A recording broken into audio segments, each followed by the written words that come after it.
Eu dei tudo pela vida dela, e grávida ela me tirou da minha. O ar ainda cheirava a remédios e desespero daqueles meses no hospital, mas nada doía mais do que a porta fechada na minha cara. Minha mãe, a mesma mulher que eu vendi até meu último centavo para salvar, agora me deixava na rua com a barriga crescendo e o coração despedaçado. E no silêncio daquela noite, uma pergunta ecoava. Por quê? Meu nome é Ana, tenho 31 anos e sempre acreditei que amor de mãe era sagrado. Acreditava mesmo quando ela esquecia meus aniversários, quando dizia que chorar era fraqueza, quando meu abraço ficava suspenso no ar sem reciprocidade. Até que fui jogada para fora de casa com 7 meses de gestação, sem ter para onde ir. As pedras da calçada cortavam meus pés descalços. Tinha saído tão rápido que nem calçados consegui calçar. Segurava a barriga como se meu filho pudesse ouvir o desespero batendo no meu peito. Onde a gente vai dormir hoje, Gabriel? A cidade iluminada por postes parecia rir da minha nudez emocional. Eu, que carregava remédios, contas e esperança nos braços por anos, agora carregava apenas um casaco emprestado e um choro engasgado. Essa história não é sobre ingratidão. Era sobre a menina que aprendeu a trocar bonecas por seringas, que achava normal doar seu próprio oxigênio para manter outra pessoa viva. É sobre quando o amor vira mágoa. Aquela dor surda que latejava no peito toda vez que eu passava na frente da casa onde cresci, agora com as cortinas fechadas para mim. Mas também era sobre o primeiro chute do Gabriel dentro da minha barriga naquela noite fria, lembrando que ainda havia vida em mim. E a mágoa vira força. Eu sentia ela se transformando em algo sólido, como os tijolos que um dia usaria para construir nosso próprio lar. Enquanto caminhava sem rumo, uma decisão começava a nascer junto com meu filho.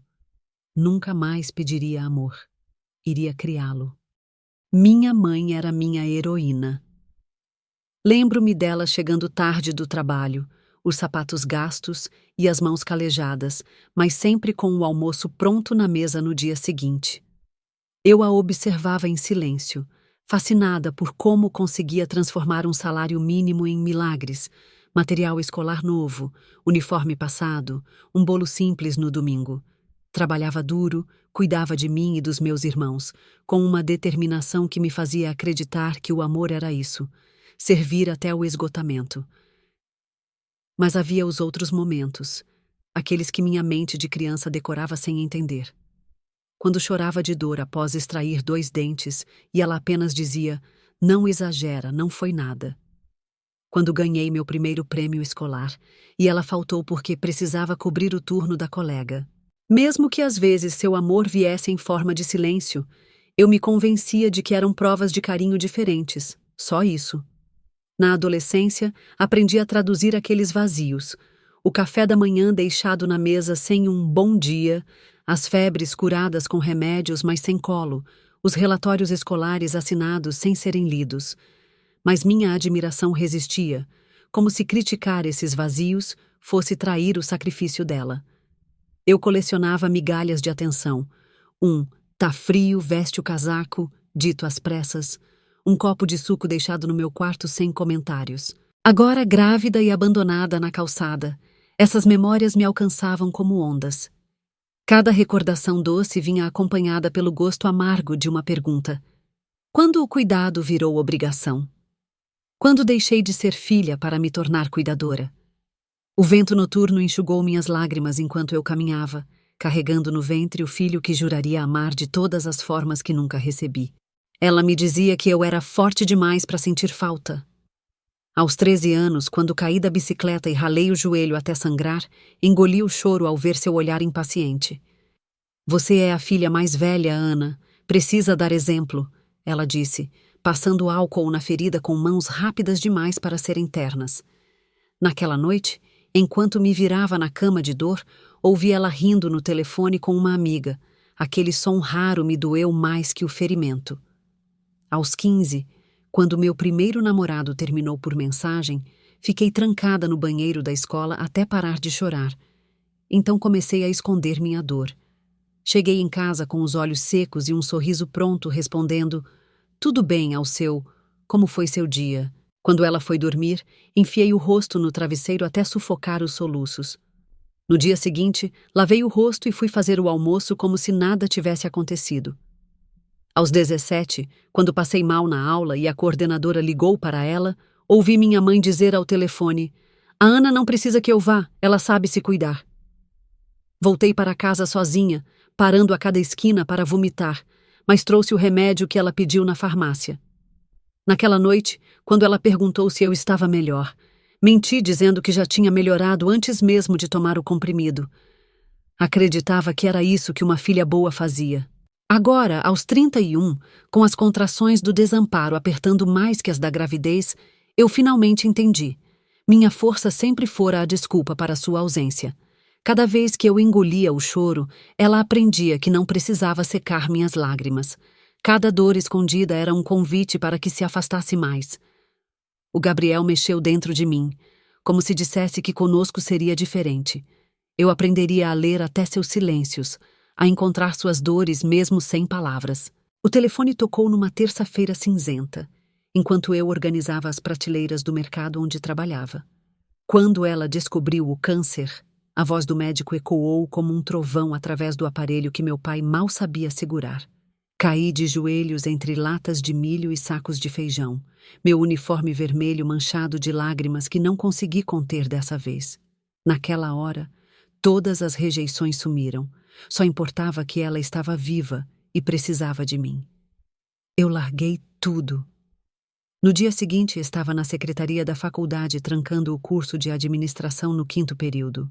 Minhas mãos trêmulas assinando papéis enquanto imaginava os exames que ela faria naquela tarde. Meus 3 empregos, caixa do mercado, faxineira nas escolas e vendedora de doces, viraram história antiga quando a quimioterapia começou. De repente, minha agenda só tinha um compromisso: salvá-la. Virei enfermeira, aprendendo a aplicar injeções, trocar curativos e monitorar sinais vitais, com a obsessão de quem não podia errar. As noites viraram plantões intermináveis, meu caderno de anotações médicas mais completo que qualquer apostila da faculdade abandonada. Quando as náuseas a atingiam, segurava sua testa suada e fingia não notar como ela evitava meu olhar. Como se envergonhasse de precisar de mim depois de anos me dizendo que eu não precisava dela. Motorista de ambulâncias particulares que nunca chegavam no horário, carregando ela nos braços quando as pernas falhavam. Percorri cada farmácia especializada da cidade, aprendi a suplicar por medicamentos caros, a mentir dizendo que éramos do plano para conseguir descontos. Meu carro velho ficou cheio de receitas, atestados e lenços usados, um museu involuntário de nossa guerra particular contra a doença. Psicóloga, improvisada quando o medo a fazia tremer nas madrugadas, contando histórias de quando eu era criança para distraí-la da dor.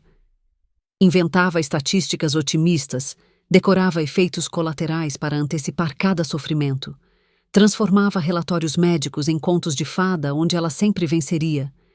E quando os cabelos dela começaram a cair em tufos no travesseiro, passei a noite recolhendo cada fio como se pudesse colá-los de volta com meu amor.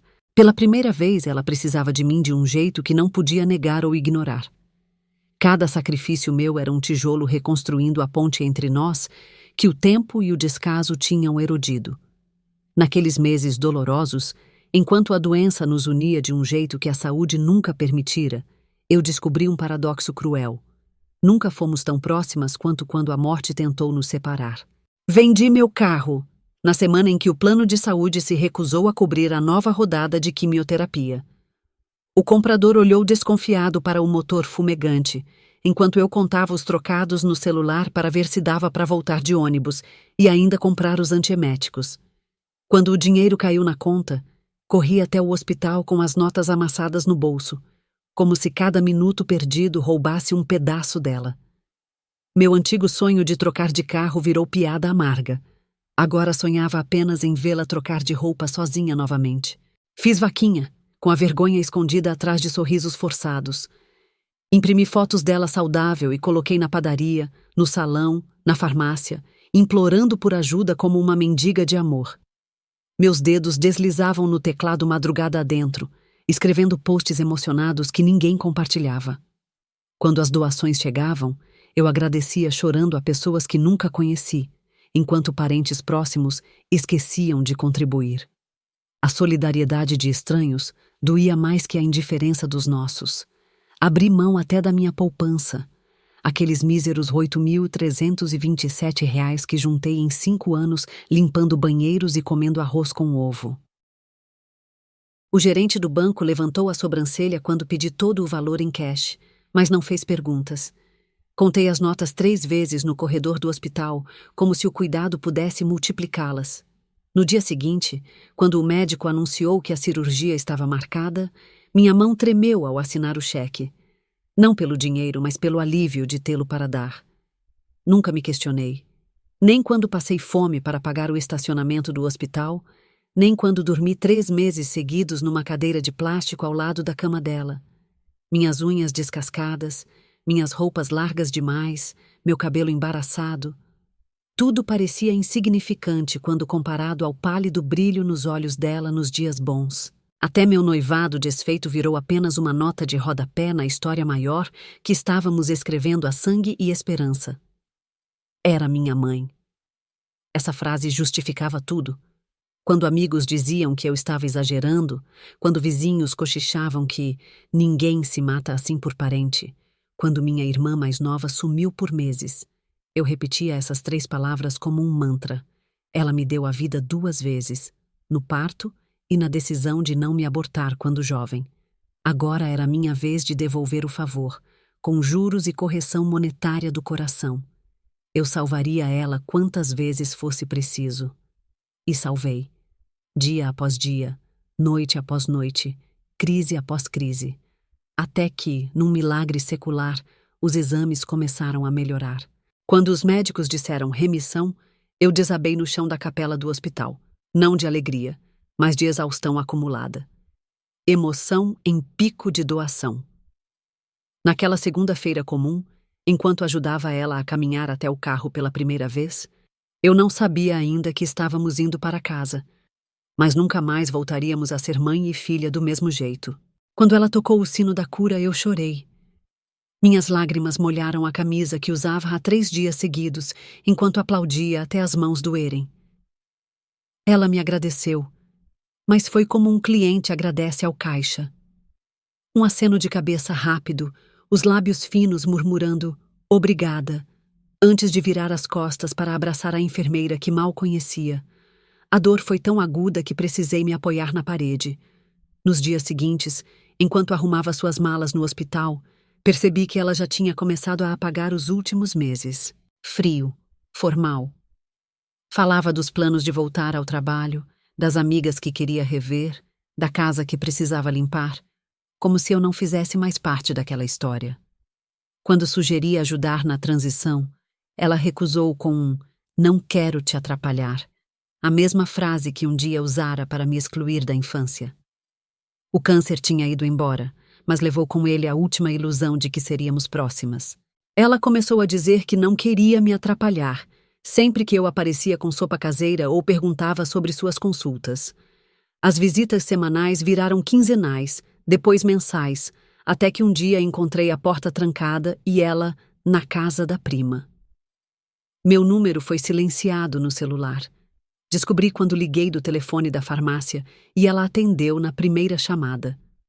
O tom era sempre o mesmo, cortês, apressado, como se eu fosse uma vendedora insistente. E parou de me incluir nos almoços de domingo, nas festas de família, até no grupo da família no WhatsApp. Via as fotos nas redes sociais, minha irmã ajudando a decorar a árvore de Natal, meu pai e ela na praia com os primos, e contava os dias desde nosso último contato. Quando questionei, recebi um "você tem sua própria vida", dito com um sorriso de alívio. Meu quarto de infância virou escritório 2 meses após a cura. Minhas coisas em caixas no fundo da garagem. Eu só percebi anos depois o padrão cruel. Ela apagava tudo que lembrava a doença. Doou as roupas que usou durante o tratamento, trocou de médico, até mudou o caminho para não passar pelo hospital.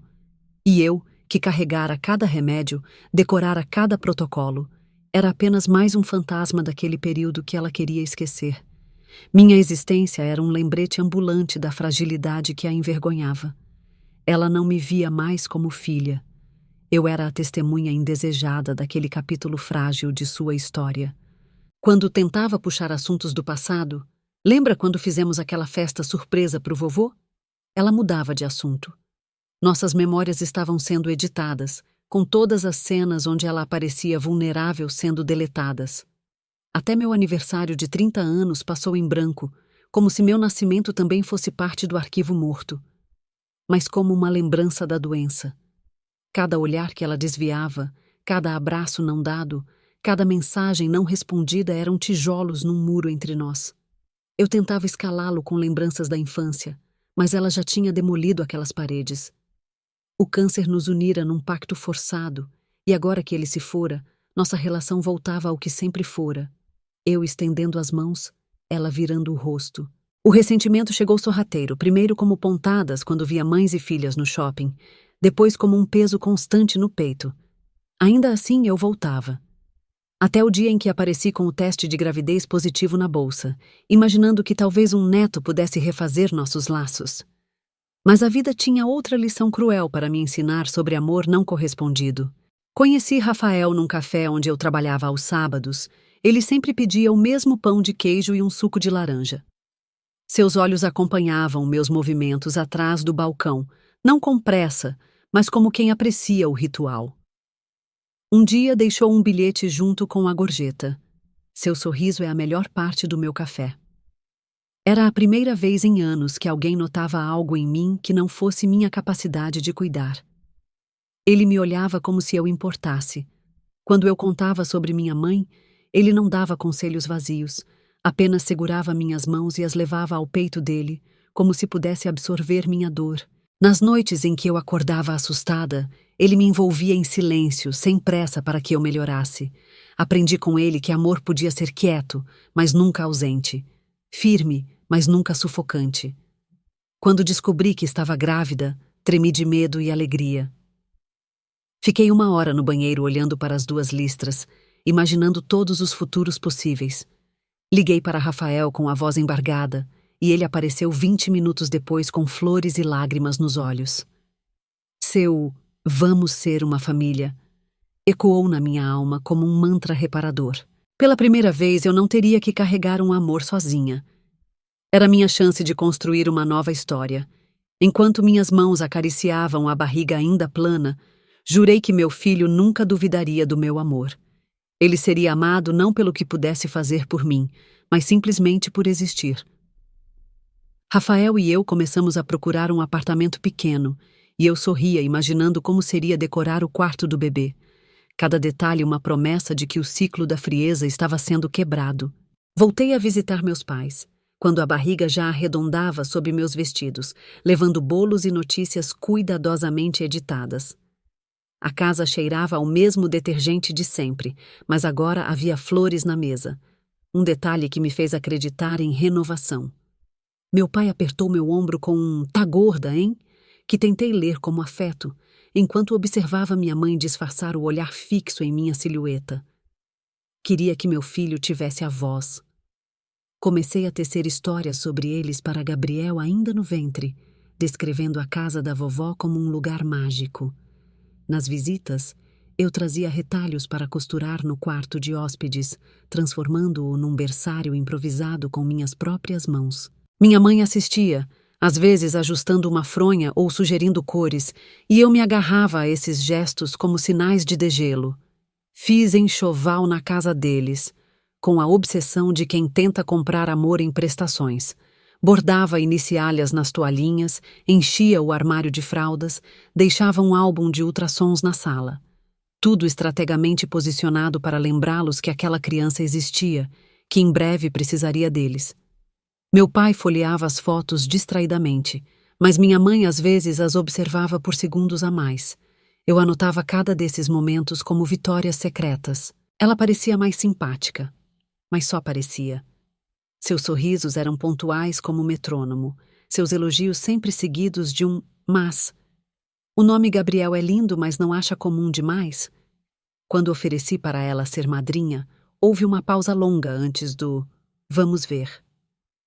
Naquela noite, ao sair, vi pela janela ela recolhendo minhas coisas de costura, guardando cada item no fundo do armário como quem limpa uma mesa após visita indesejada. O nó na garganta voltou, mas dessa vez eu tinha Gabriel para proteger. Tudo começou com um comentário. Aqui não é casa de mãe solteira. Estávamos no almoço de domingo, eu com 7 meses de gravidez servindo a mesa como sempre fizera, quando minha mãe apontou para meu prato vazio. Você devia aprender a cozinhar direito antes do bebê nascer, ela disse, cutucando o arroz que eu ainda não tivera tempo de pegar. Eu ri, achando que era piada. Um riso nervoso, tentando transformar em brincadeira o que já vinha como faca. Meu pai mastigava em silêncio, olhando para a televisão como se não ouvisse. Rafael, que viera pela primeira vez, congelou com o garoto no ar. Ana cozinha muito bem, ele tentou defender, mas minha mãe apenas ergueu as sobrancelhas. É mesmo? Então por que sempre vem comer aqui? A voz dela afiada como a faca que cortava o bife. O clima pesou, e eu me peguei justificando. É que gosto da nossa companhia. Ela não riu. Em vez disso, soltou um suspiro pesado. Você devia pensar em arrumar um lugar fixo antes do bebê nascer, continuou, limpando as mãos no guardanapo com movimentos precisos. Aqui não é casa de mãe solteira. A frase pairou no ar como fumaça tóxica. Meus dedos tremeram ao redor do copo d'água, e eu olhei para Rafael, cujo rosto havia se fechado. Mãe, eu não sou mãe solteira, respondi, minha voz mais fina do que gostaria. Ela deu de ombros, a faca batendo no prato com um tilintar metálico. No papel, não, mas na prática... Seus olhos escanearam Rafael rapidamente, como se medisse sua permanência. Meu estômago embrulhou, não por causa da gravidez, mas pela implacável precisão com que ela encontrava meus pontos fracos. Estamos juntos, sim. Rafael interveio, sua mão cobrindo a minha na mesa. Mas minha mãe já tinha virado o rosto, como se a discussão fosse insignificante. Foi o olhar do meu pai que me quebrou, não de reprovação, mas de pena. Aquele mesmo olhar que ele dava quando criança, eu esperava inutilmente que minha mãe fosse a minha apresentação escolar. Naquele instante entendi que não se tratava de um comentário isolado, mas do capítulo final de uma história escrita há muito tempo. Minha mão instintivamente protegeu a barriga, como se pudesse blindar Gabriel daquela frieza que eu conhecia tão bem. Levantei-me da mesa com dificuldade, minhas costas doloridas protestando. Vamos indo, Rafael, disse, evitando olhar para minha mãe. Ela não tentou nos deter, apenas perguntou se íamos levar as sobras, como se fôssemos visitas inconvenientes encerrando sua estadia. Enquanto calçava meus sapatos na porta, ouvi meu pai sussurrar algo para ela, e sua resposta veio clara. Ela precisa aprender a se virar. Naquele momento, 7 meses de tentativas de reconciliação se esfacelaram como o arroz frio que ainda estava no meu prato intocado. Com 7 meses de gravidez, ela me pediu para sair. 3 dias após o jantar desastroso, voltei sozinha para buscar as roupinhas de Gabriel que havia deixado lá. Encontrei minha mãe no jardim, podando rosas com a mesma precisão com que cortava laços. Quando me viu, não surpreendeu-se, como se esperasse minha chegada. Precisamos conversar, disse, limpando as mãos no avental enquanto eu sentia Gabriel se agitar dentro de mim, como se pressentisse o perigo. Não gritou. Sua voz foi plana, calculada como um médico dando um diagnóstico terminal. Você precisa resolver sua vida antes que o bebê nasça, continuou, os dedos tamborilando na mesa da cozinha onde eu tantas vezes comera. Meus olhos correram para o berço desmontado no canto, aquele que eu mesma havia enchido de esperanças semanas atrás. Esse é meu lar também, tentei argumentar, mas ela já sacudia a cabeça como se eu fosse uma criança teimosa. Não chorou. Nem quando eu lembrei das noites que passei ao lado da cama de hospital, nem quando mostrei as cicatrizes das agulhas que aprendi a aplicar nela. Seus olhos permaneceram secos e claros, fixos em algum ponto além de mim. Só disse: "Isso aqui não é mais seu lugar." A frase ecoou na sala arrumada, entre as fotos de família onde eu já não aparecia há anos. Minhas pernas tremeram, não de fraqueza, mas da violência daquela rejeição tão absoluta. Meu pai estava ali, parado no corredor, as mãos enfiadas nos bolsos, os ombros curvados sob o peso de décadas de omissões. Quando nossos olhares se encontraram, ele baixou os seus rapidamente, estudando o tapete como se encontrasse nele alguma resposta. Pai, implorei, minha voz quebrando no meio da palavra. Ele apenas engoliu seco e virou o rosto para a janela, onde o sol da tarde iluminava um vaso de flores perfeitas. Calado, como sempre estivera.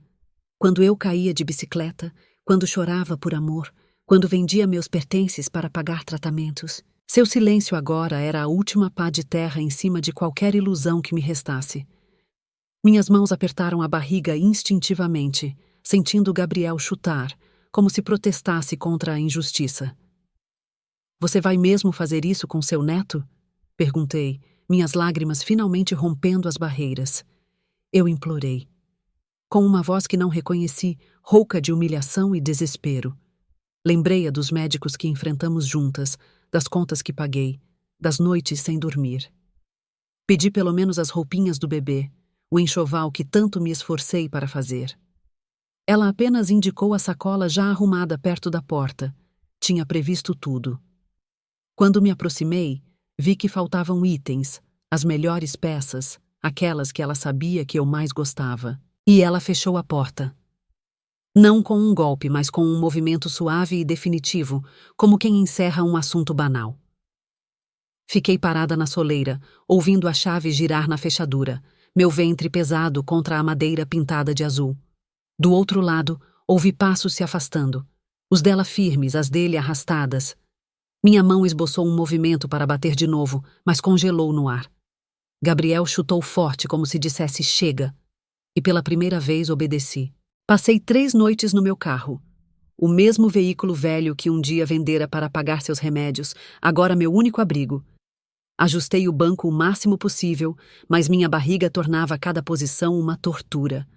O cheiro de gasolina e velhos lanches envolvia o espaço apertado, enquanto eu contava as horas pelo relógio do painel que nunca acertava o horário certo. Fora, a chuva batia no teto como dedos impacientes, aumentando a solidão. Sentia meu filho se mexer, em movimentos inquietos, como se perguntasse por que estávamos ali. Minhas mãos desenhavam círculos na pele esticada, tentando acalmá-lo, enquanto minhas lágrimas molhavam a blusa já suja. Cada pontapé dele era um lembrete. Eu não estava sozinha. Desculpa, meu amor, sussurrava, imaginando que ele podia ouvir minha voz embargada no útero escuro que agora era seu único lar seguro. E chorava em silêncio. Com a boca pressionada contra o casaco enrolado que servia de travesseiro para que ninguém ouvisse nas ruas desertas. De dia, eu me limpava com lenços roubados de restaurantes, fingindo normalidade nos empregos que tentava conseguir. Mas à noite, quando o mundo dormia, eu deixava a dor escorrer livre, salgando os lábios rachados. Chorava pelo Gabriel, por mim, até por ela, a mãe que insistia em acreditar que ainda existia em algum lugar sob aquele gelo. Pensei em pedir desculpas, enquanto observava a casa deles à distância, as luzes acesas na sala onde eu não era mais bem-vinda. Inventava erros que talvez tivesse cometido. Ser muito carente, pouco grata, talvez amar demais. Pegava o celular descarregado e ensaiava discursos no escuro. Mãe, me perdoa se eu... Mas as frases morriam na garganta, porque nenhuma explicação justificava abandonar uma filha grávida no frio. Rafael não sabia. Tinha vergonha de admitir que, depois de tudo, eu ainda não tinha um lar para nosso filho. Quando ele ligava, eu inventava estar na casa de uma amiga, minha voz controlada enquanto observava aranhas tecerem teias nos cantos do para-brisas. Tudo bem por aí? Ele perguntava, e eu respondia perfeito com os dentes batendo de frio. A única verdade que contava era para Gabriel, em sussurros que só ele podia ouvir. Eu vou dar um jeito. Na terceira noite, um segurança do prédio comercial onde estacionara bateu na janela. Não pode dormir aqui, disse, sua lanterna iluminando meu rosto inchado. Assenti envergonhada e liguei o carro com mãos trêmulas. Enquanto dirigia sem rumo, Gabriel deu um chute forte, como um lembrete de que precisávamos parar de fugir. Foi então que vi a placa da igreja, com seu letreiro iluminado. Os cansados e sobrecarregados venham a mim. Estacionei na frente, sem coragem para entrar, mas uma senhora de vestido roxo saía justamente naquele momento. Seus olhos experientes me viram imediatamente. A barriga, o rosto marcado, a desesperança. Mesmo sem saber do que. Ela se aproximou sem pressa, como quem não quer assustar um animal ferido, e perguntou se eu precisava de ajuda. E pela primeira vez em 3 dias, eu deixei a resposta mais honesta escapar. Preciso. Foi uma senhora da igreja, vizinha da minha infância, que me estendeu a mão. Dona Marta, cujo nome eu mal lembrava, mas cujo rosto trazia ecos de doces que ganhávamos quando crianças. Seus olhos estreitos examinaram minha situação sem julgamento, apenas com uma tristeza serena. Você é a filha da Dona Célia, não é? Perguntou, como se minha existência nunca tivesse sido apagada do bairro. Seu apartamento cheirava a canela e roupa limpa, um contraste violento com o cheiro de desespero que eu carregava. Me levou para a casa dela, sem fazer perguntas, apenas apontando o sofá-cama já preparado como se esperasse minha chegada. Enquanto eu tremia de vergonha e exaustão, ela me envolveu em um cobertor tricotado à mão, aquele tipo de gesto que não se aprende, nasce com a pessoa. Tome, menina, disse, entregando uma caneca de chocolate quente que queimou minha língua, mas aqueceu meu peito gelado. No quarto ao lado, ouvia telefonando para alguém. Preciso de roupas de gestante, tamanho médio, disse. Se sua mãe esqueceu quem você é, Deus não esqueceu.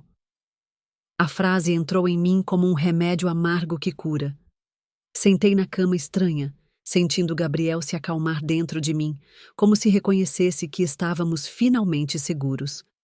Dona Marta nem tentou falar mal da minha mãe. Esse silêncio generoso doeu mais que qualquer crítica. Em vez disso, mostrou fotos antigas do bairro onde eu aparecia, pequena e sorridente, prova de que minha história existia antes da rejeição. Ponto de virada emocional, sementes da reconstrução. Naquela primeira noite, enquanto ela cantarolava baixo na cozinha preparando sopa, eu deixei o chão virar. Chorei por todas as vezes que tinha engolido o pranto, por todas as desculpas que tinha inventado para quem me rejeitava.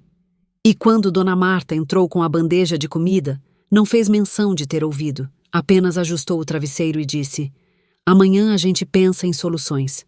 Pela primeira vez em meses, alguém tomava as rédeas para que eu pudesse simplesmente descansar. Entrei em trabalho de parto numa madrugada chuvosa, 3 semanas antes da data prevista. A primeira contração me acordou como um aviso. A vida insistia em vir mesmo quando tudo parecia desmoronar. Dona Marta apareceu na porta do quarto antes mesmo que eu gritasse, seus olhos sonolentos, mas alertas. "É hoje", ela disse, não como pergunta, mas como constatação, enquanto já pegava a bolsa que havíamos preparado juntas. Na corrida para o hospital, cada solavanco do carro era uma facada nas minhas costas, mas também uma certeza: eu não estava mais sozinha. Com ela segurando minha mão, na sala de parto, suas veias salientes sob a pele enrugada contrastando com minha palidez. Enquanto os médicos falavam de dilatação e contrações, ela sussurrava orações simples em meu ouvido, suas palavras misturando-se com meu suor. "Você foi feita para isso", repetia, esfregando meu pulso como se pudesse transferir sua força de 70 anos para meu corpo exausto. Eu me agarrava a ela como âncora, seus dedos ossudos marcando minha pele, provando que alguém escolhera ficar. Não minha mãe. Essa ausência doía mais que as contrações. Nos intervalos da dor, meus olhos vagavam para a porta, parte de mim ainda esperando vê-la entrar, arrependida. Mas só havia enfermeiras apressadas e Dona Marta, imóvel como uma estátua de fé ao meu lado. Quando o médico disse: "Está na hora", um soluço me escapou. Não de medo, mas da percepção cruel de que meu maior parto seria parir a mim mesma, sem raízes familiares para me sustentar.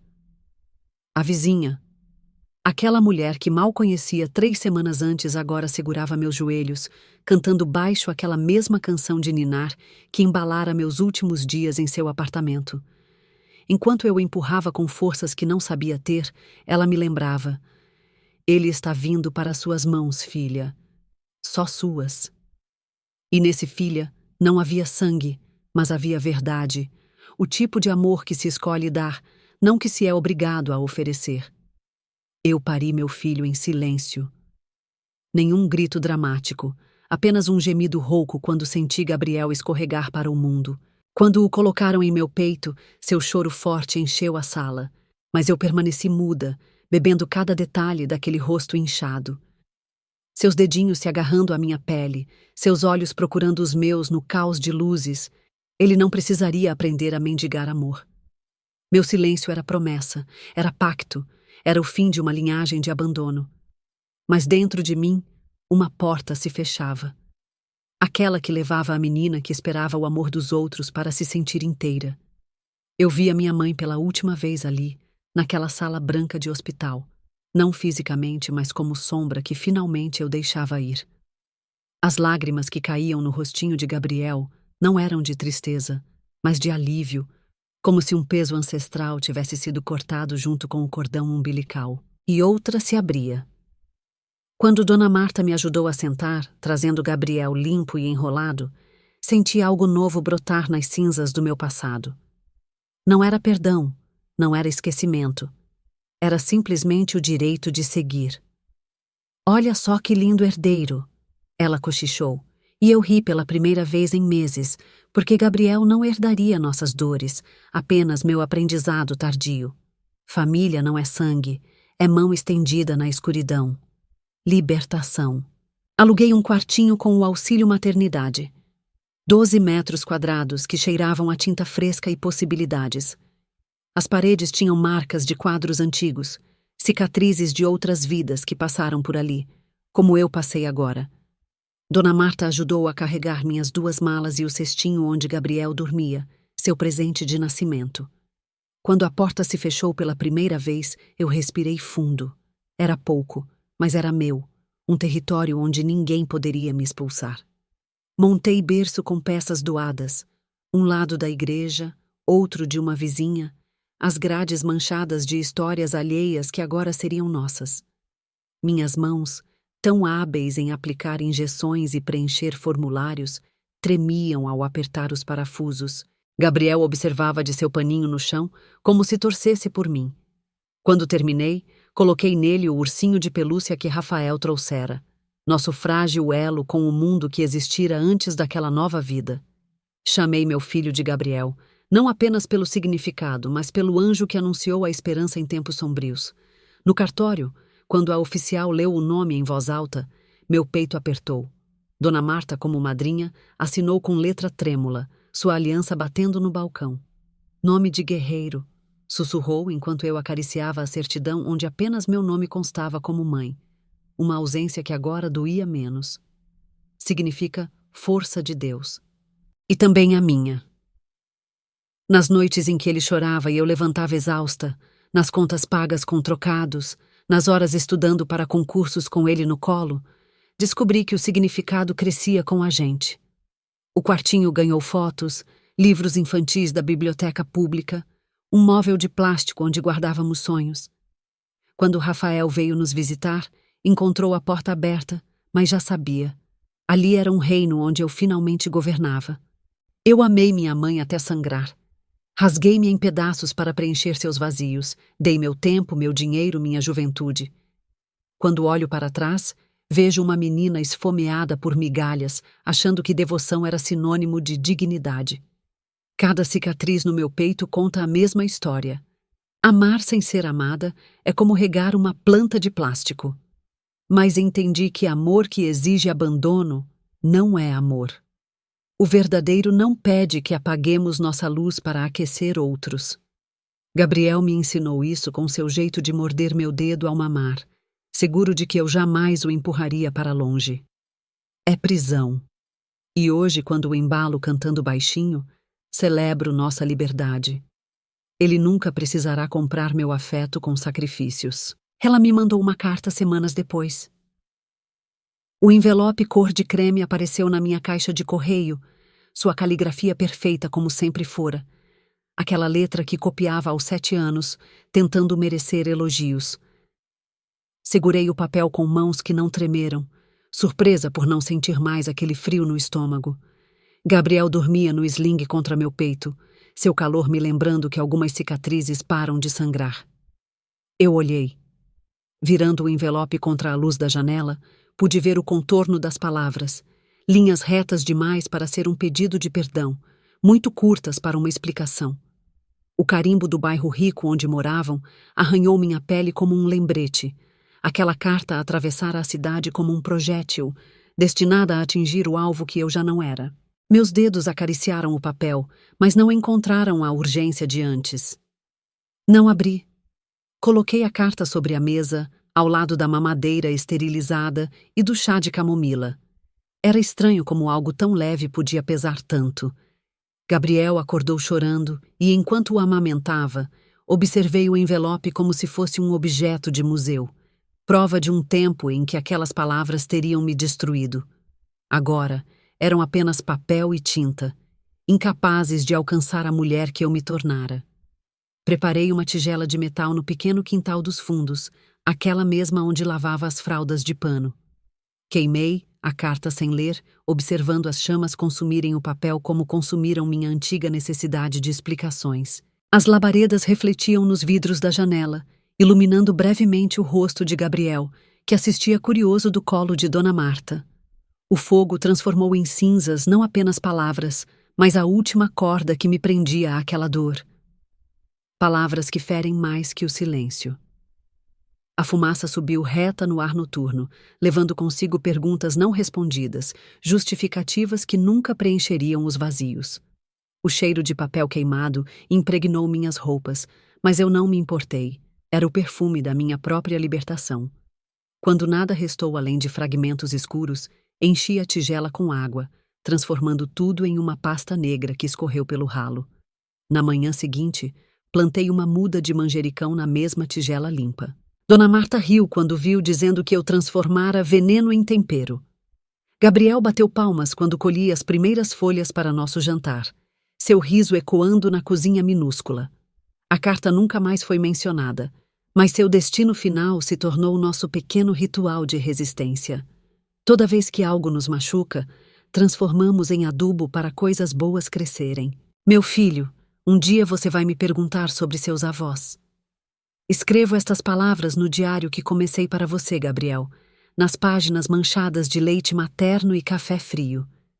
Suas mãozinhas gordinhas tentam pegar a caneta enquanto escrevo, como se quisesse participar dessa história que um dia será sua. Seu olhar inocente ainda não percebe as marcas no meu pulso. Aquelas finas cicatrizes de quando carreguei tantas sacolas de hospital que a alça arrebentou minha pele. Eu direi, você veio da dor, porque a verdade é sagrada mesmo quando corta. Mostrarei as fotos do apartamento minúsculo, da cesta de balanço que foi seu primeiro berço, das roupinhas que lavávamos juntos na bacia. Não esconderei que chorei no seu primeiro mês de vida, não por você, mas pelos fantasmas que teimavam em me visitar. Mas também direi como seu primeiro sorriso, lá no 10º dia, foi como um raio de sol derretendo gelo antigo, mas foi feito só de amor. Cada noite em claro, cada fralda dobrada com cuidado, cada história contada antes de dormir prova isso. Quando você nasceu, eu jurei que o amor nesta família começaria e terminaria comigo. Você nunca seria ponte para afetos condicionais.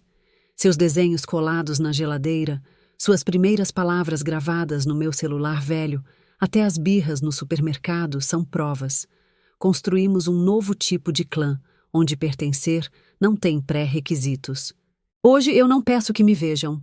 Nem minha mãe, nem meu pai, nem mesmo Rafael, que vem aos domingos com sorrisos hesitantes e presentes caros. Aprendi que implorar por reconhecimento é como regar concreto. Nada floresce. Em vez disso, cultivo meu jardim interno, onde suas pegadas de bebê são mais valiosas que qualquer aprovação. Quando passamos pela casa da minha infância no ônibus, você aponta animado para os gatos no muro e eu sorrio. Aquelas paredes já não me contêm. Peço que me deixem ser. Ser a mãe que canta desafinado no banho, que erra a temperatura da mamadeira, que às vezes chora sem motivo aparente. Ser a filha que não liga no Natal, que queimou a última carta, que escolheu viver em vez de apenas sobreviver. Ser a Ana que existe além das dores passadas, descobrindo novas versões de si mesma a cada canção de ninar e concerto de brinquedo quebrado. E eu sou. Mais completa em minha incompletude, mais sábia em minhas dúvidas. Sou as cicatrizes e os beijos que as cobrem, as noites sem sono e os amanheceres dourados. Sou o chá derramado na mesa, a fralda esquecida na bolsa, o colo sempre disponível. Sou as histórias que invento para você, onde princesas salvam a si mesmas e dragões são apenas animais mal compreendidos. Sou mãe, sou livre, sou inteira. E quando você, meu amor, me abraça com seus bracinhos que ainda não alcançam meu pescoço direito, sinto o círculo se completar. Não há vazios onde seu amor chega, não há perguntas sem resposta onde nossa existência se basta. Nesta casa de 12 metros quadrados, construímos um universo onde, finalmente, somos o bastante. O sol entra pela janela sem cortinas, iluminando seu rosto enquanto você dorme. E eu sei, nossa história, começada na dor, será continuada em luz,